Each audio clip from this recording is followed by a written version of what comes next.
നാട്ടിലുണ്ട്. അപ്പൊ ഇവനെ കൊണ്ടാൻ പറ്റത്തില്ല. അപ്പൊ അതുകൊണ്ട് ഇവൻ ബുറൈദയ്ക്ക് പോവാണ്.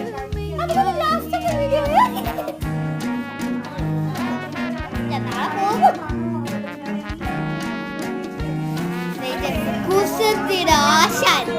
ആശാൻ